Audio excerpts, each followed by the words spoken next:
often. Yeah. It comes one-off. God continue to protect us against all the unforeseen circumstances. So when it comes around like that, we have a protocol in place to follow to arrest the situation. Just like when the Itafaji events occurred. Yes. So LSBTS was fully on ground to really arrest the situation. A call was put through the community that the events happened. All right. And we were able to put a call through to our voluntary donors to come around and come and donate blood to save life. Voluntary donors that reside in that area. Okay. They will be the first call. The voluntary donors that reside in the events site. You understand? So they came around. Even when we had the blood and the bus train issue, LSBTS was also able to arrest the situation. That was sometimes in last year at Ikeja. They were able to arrest the issue too. Okay. So just like the one we had recently, just yesterday at Moshi, is also an event, an unforeseen event.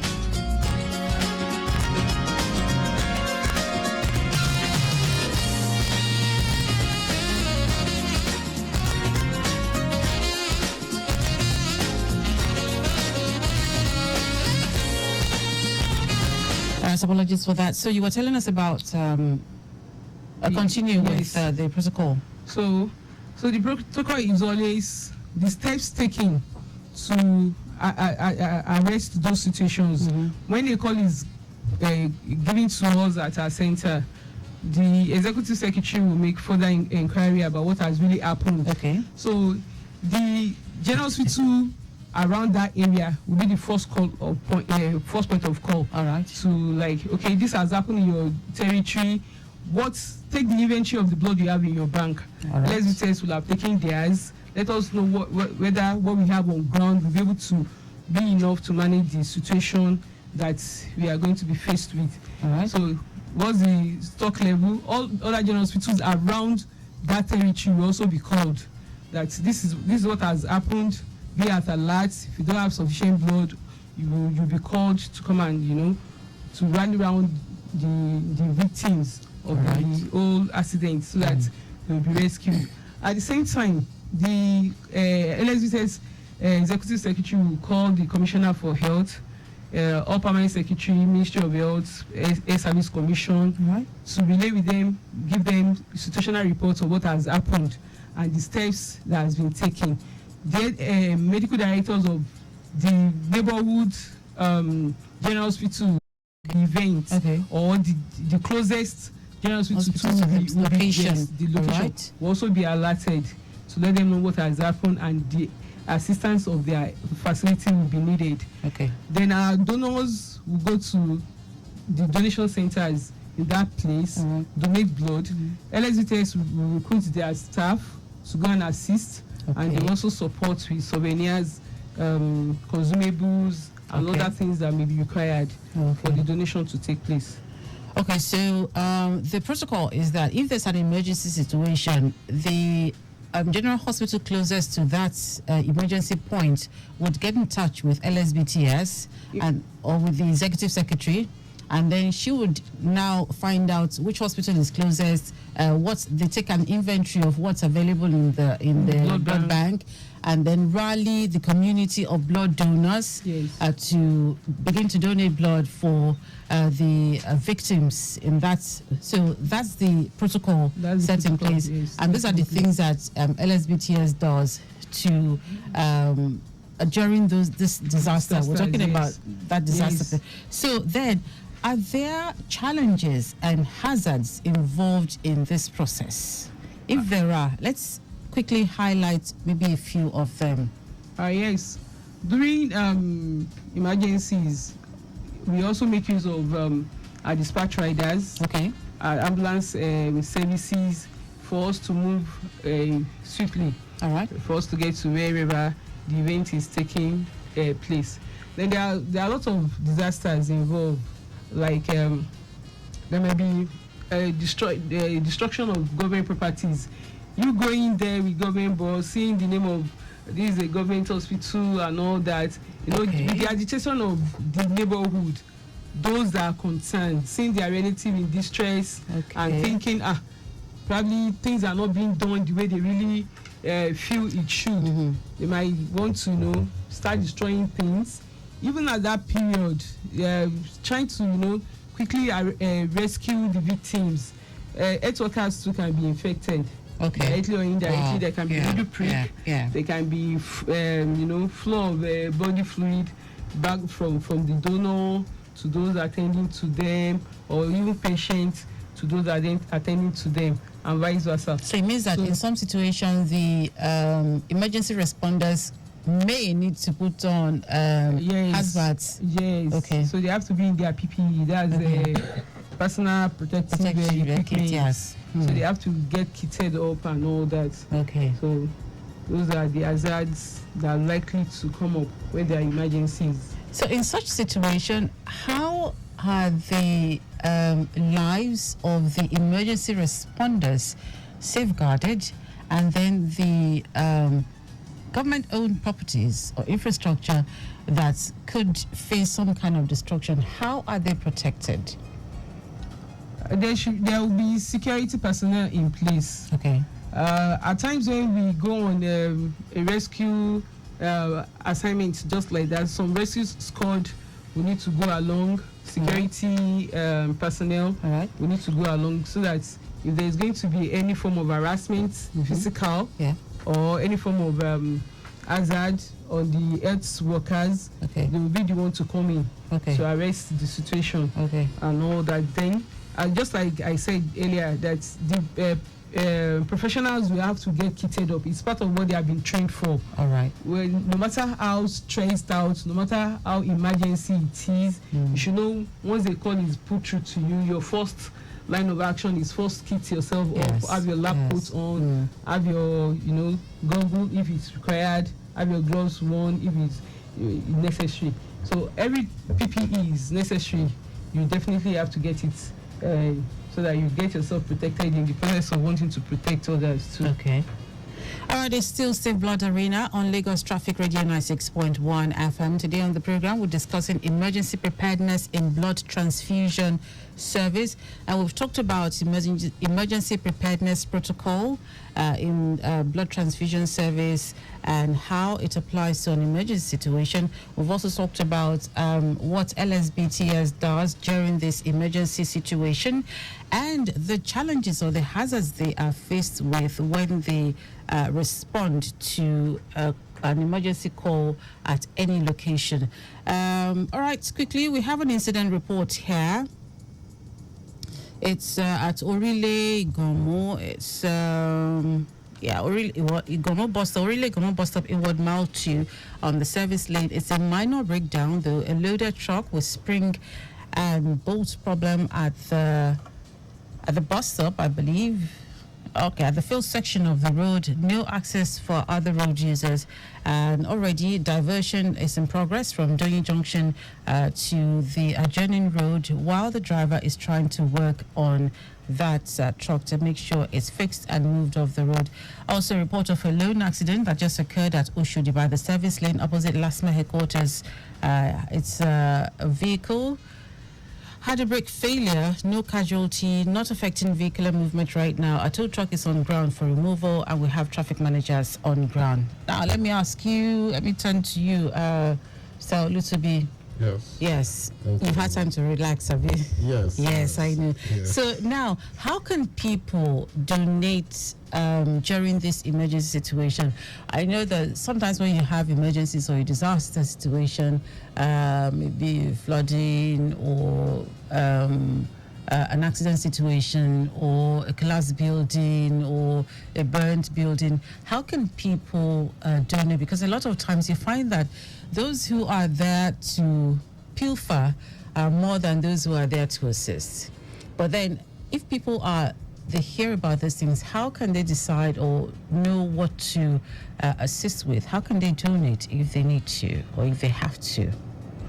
Okay, so thank you very much for that question. If you recollect in our past conversations, we've talked about people that LSBTS work with, work together with to ensure that there's always availability of blood in availability of blood in Lagos State to all who require it. I remember, I think I mentioned the media.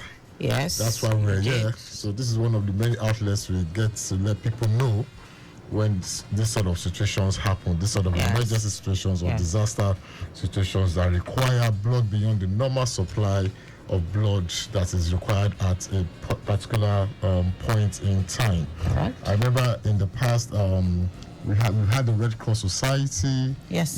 use their social media channels and handles to mobilize people during the Itafaji, Lashir Beshon, during the bus train collision. And I want to especially thank the people of Mushin for, coming out to come and donate blood at Lasut for the collapsed mosque that happened yesterday. Yeah. Right. And remember, we also talked about a community that we've groomed over time. Community of voluntary blood donors, where we have their details and where we can easily reach them to our customer relationship management software. All right. So these are the things that we've deployed, our handles. That's why we want to encourage everybody to follow our handles. The thing to note is that blood, it has to be available when there's a challenge. True. Exactly. Remember, she said, first of all, they go into the blood bank And take an inventory. Inventory of the blood stock. Yes. And before they now mobilize, okay, if we don't have enough, we'll now start mobilizing. Just imagine a situation where we don't have any of this blood in the blood bank. That is, sure, people that are bleeding, people that need immediate transfusion, because, imagine what happens to them. I don't want to say it, but it's not a very palatable situation. So I want to encourage people to please, just as you just said over the news that you mentioned, a lone accident, if I remember that's the word you used. I mean, it could have been otherwise. So we want to encourage people that on humanitarian grounds, please come out, locate any general hospital near you, locate any of the Lagos State Blood Transfusion Centers, which I believe you will tell them at the end of the program, and just walk in, even for the benefit of the medical checks. Now, another thing is that people should understand that in creating this emergency will extend beyond what she talked about.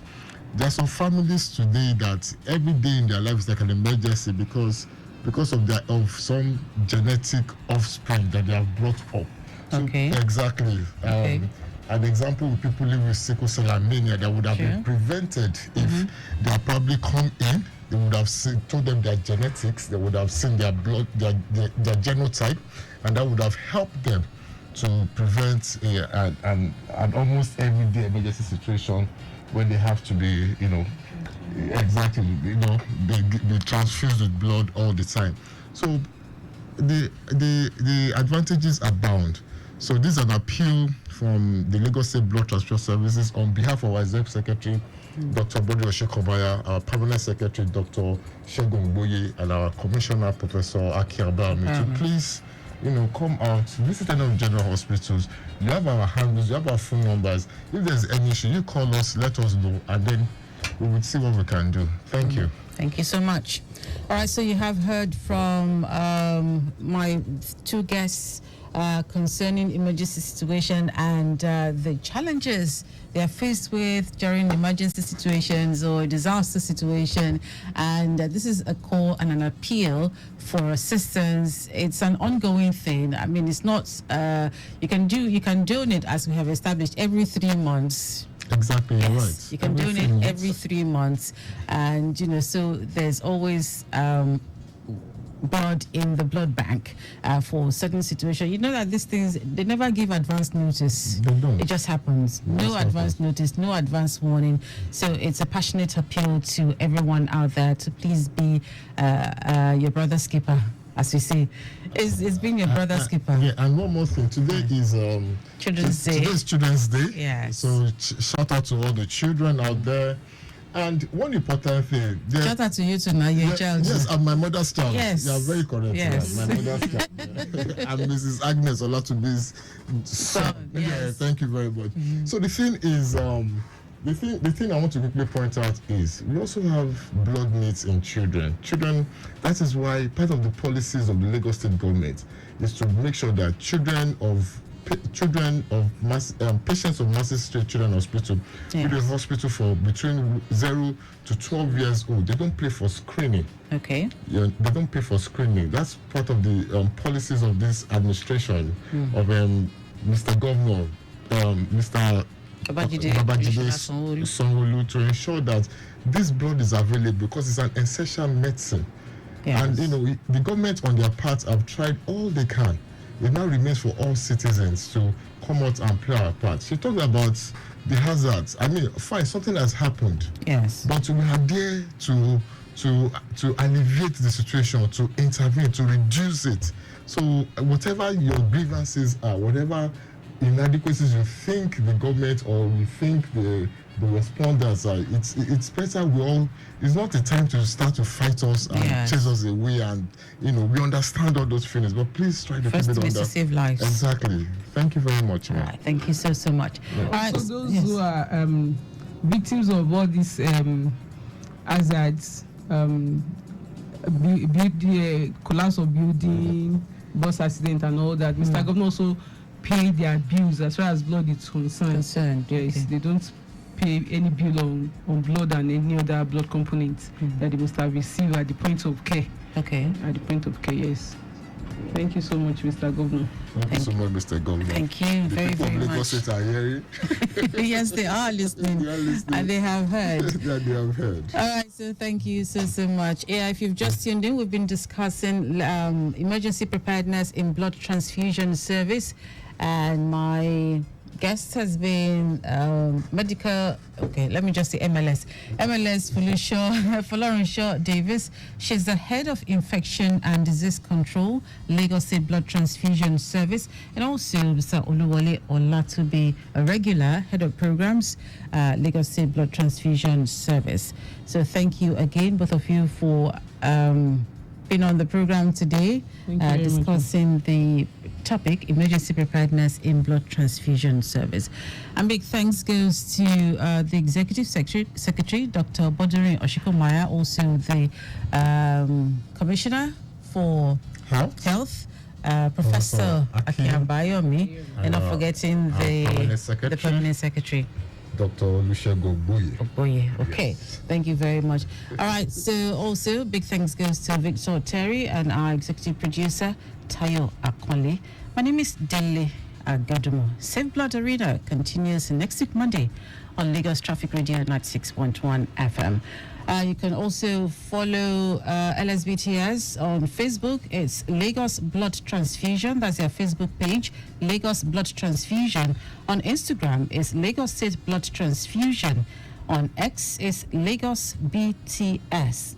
And the telephone number is 0806 920 7914. Again, 0806 920 7914. Thank you very much for listening. I am Dele Agadumo.